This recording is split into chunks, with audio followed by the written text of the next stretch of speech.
In the Console Wars, exclusives matter. So today GameRanks is talking about the top 10 Xbox exclusives for 2016. Just a quick disclaimer here, Microsoft kind of has a new exclusive policy in which a lot of their exclusives are also coming out for Windows 10. Now you're seeing a lot of this happen with both Xbox One and PlayStation 4, so I know some people are angry about it and some people aren't, but in the long run more people get to play the games and that really isn't a bad thing. Number 10, Inside is an extremely mysterious looking puzzle platforming game from the people who made Limbo. Now Limbo was in black and white, but Inside has a limited color palette, but still an evolution of that very distinct look. It's actually a beautiful looking game, and although there's fairly limited information about what the plot is, we do know that there are evil forces trying to take over the world by doing experiments on people, which combined with the droning music of the trailer they've released, I really look forward to the atmosphere, because I have a feeling that this game is going to be filled with it. Number 9, Gigantic is a free-to-play shooter MOBA. It has an incredibly distinct visual style that I like a lot because you don't really see a whole hell of a lot of color on Xbox games, especially multiplayer Xbox games, and it looks pretty cool because it's a 5-player team battle game with supposedly a pretty wide variety of playable heroes and therefore a large variety of abilities. Each team also has a guardian, and the eventual goal of the match is to destroy the other team's guardian. I think ultimately the strategy is going to be some kind of a balance between using the guardian and protecting the guardian, and frankly I think that it's going to be a really interesting game and looks like it's going to bring a unique atmosphere to online gaming on the Xbox. Number 8, ReCore is being designed by Concept, which as you know is kind of a magnet for controversy. That being said, the idea for ReCore is extremely cool and deals with using robots and sort of a life core to deal with themes like death and reincarnation. The trailer is super emotional and really accomplishes a lot that I haven't really seen out of Concept. There's also developers from the Metroid Prime series working on the game, which is, in my opinion, something that bodes very well. Number 7, Sea of Thieves is something very unique looking,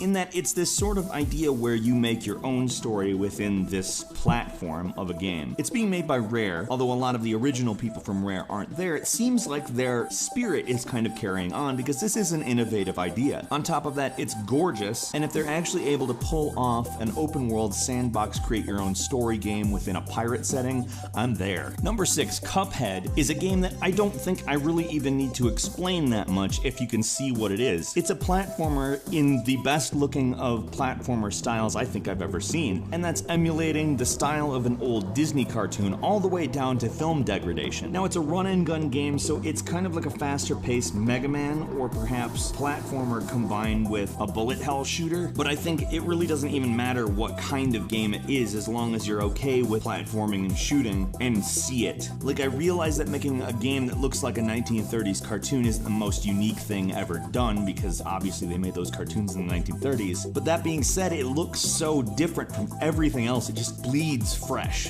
and I want that so bad. Number 5, Crackdown 3 has destructible environments. End of story, don't need to say anything else. That's something I've been aching for since Red Faction Guerrilla. And on top of that, it doesn't take place in a sparse Mars landscape where there are some buildings you can destroy. It takes place in a big city and you can annihilate everything. The multiplayer matches for this game are gonna be insane, and it's using cloud computing from Microsoft in order to make it so that you can destroy more of the environment, and I can't wait. This is like the 90s kid's dream. Number 4, Halo Wars 2 is the sequel to a game that didn't really do that well, partly because it's a real-time strategy game on a console, and partly because the Halo franchise is not a real-time strategy franchise. That being said, the idea itself was pretty good, and the people working on this game, aside from 343, is Creative Assembly, which you might know as the Total War developers, which, if you're aware, is pretty much like